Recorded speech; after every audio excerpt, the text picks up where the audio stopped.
नमस्कार दोस्तों, स्वागत है आपका बालाजी जीएस हिंदी क्लास में।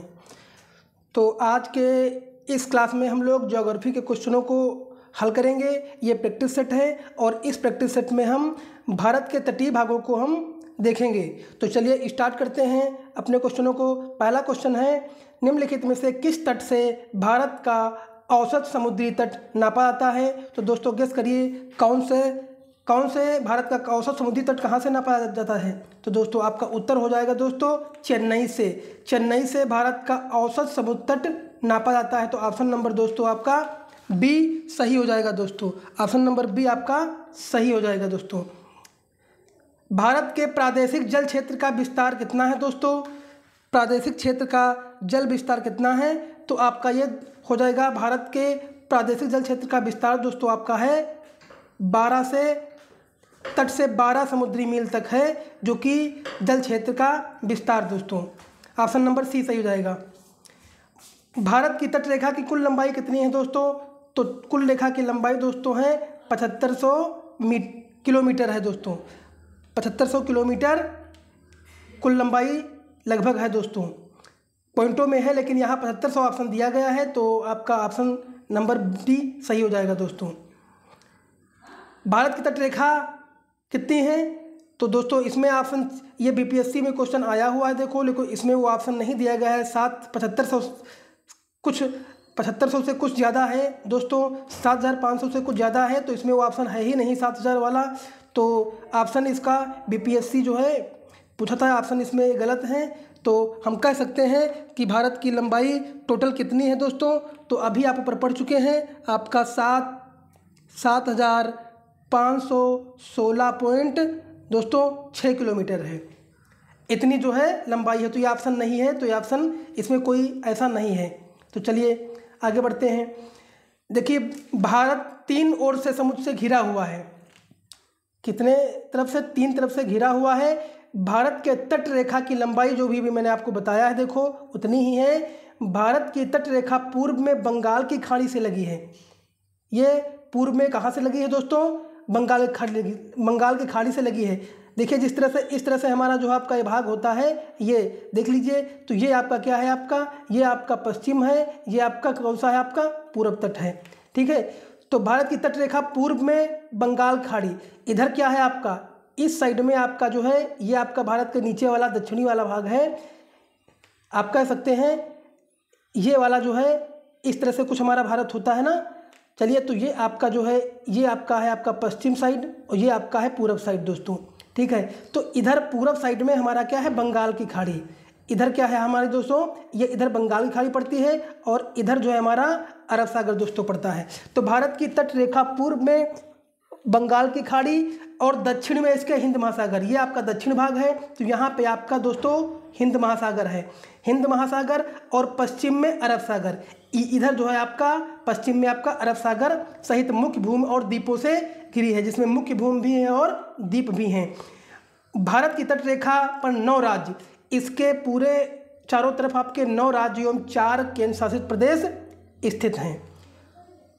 चलिए आगे देखते हैं। भारत के निम्नलिखित राज्यों में से किसकी तटरेखा सबसे लंबी है? तो आपको पता होना चाहिए, बहुत इंपॉर्टेंट क्वेश्चन है और बहुत सरल क्वेश्चन है, जो कि ये जानकारी होनी ही चाहिए। तो आपका गुजरात है। चलिए देखिए, भारत की मुख्य भूमि से लगे कुल तट की लंबाई कितनी है? कुल तट की लंबाई देखो 5422.6 किलोमीटर है, और मुख्य भूमि से दूर कुल तट की लंबाई कितनी है? 2094 किलोमीटर। भारत में राज्यों में गुजरात राज्य की तटरेखा सबसे लंबी है, जो कि भी ऊपर क्वेश्चन भी आ चुका है, सबसे लंबी है। तथा सर्वाधिक छोटी तटरेखा किसकी है? गोवा। ये भी क्वेश्चन पूछाता है कि सर्वाधिक छोटी तटरेखा किसकी है? तो गोवा राज्य की है। और बड़ी किसकी है? तो गुजरात राज्य की सबसे तटरेखा सबसे लंबी है। चलिए, भारत में कितने राज्य तट पर रेखा से लगे हैं? जो कि भी पढ़ चुके हैं, ऊपर 9 राज्य लगे हैं। प्राचीन भारतीय ऐतिहासिक भूगोल में रत्नाकर नाम सूचक था किसका?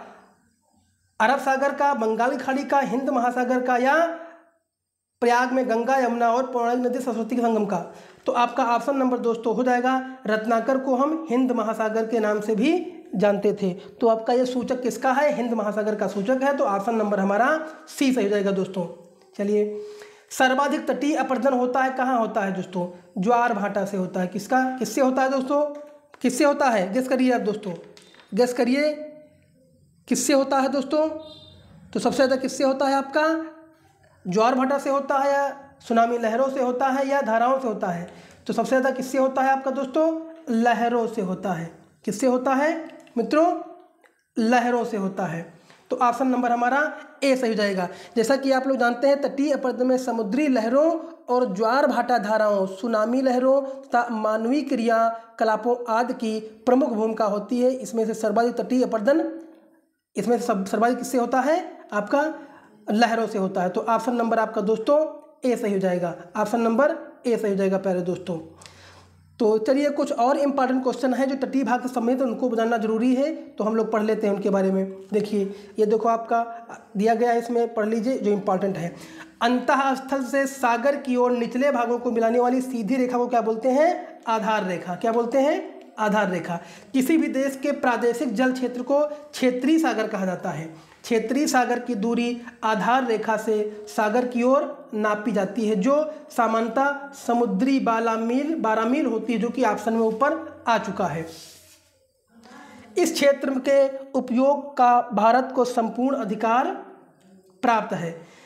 समीपस्थ मंडल का विस्तार आधार रेखा से 24 समुद्री मील तक है।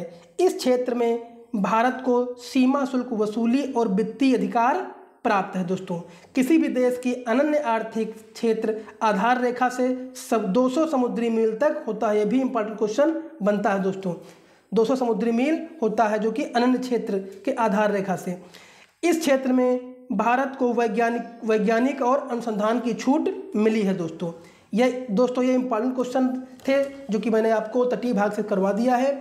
तो चलिए, इस क्लास में हम लोग यहीं तक पढ़ेंगे।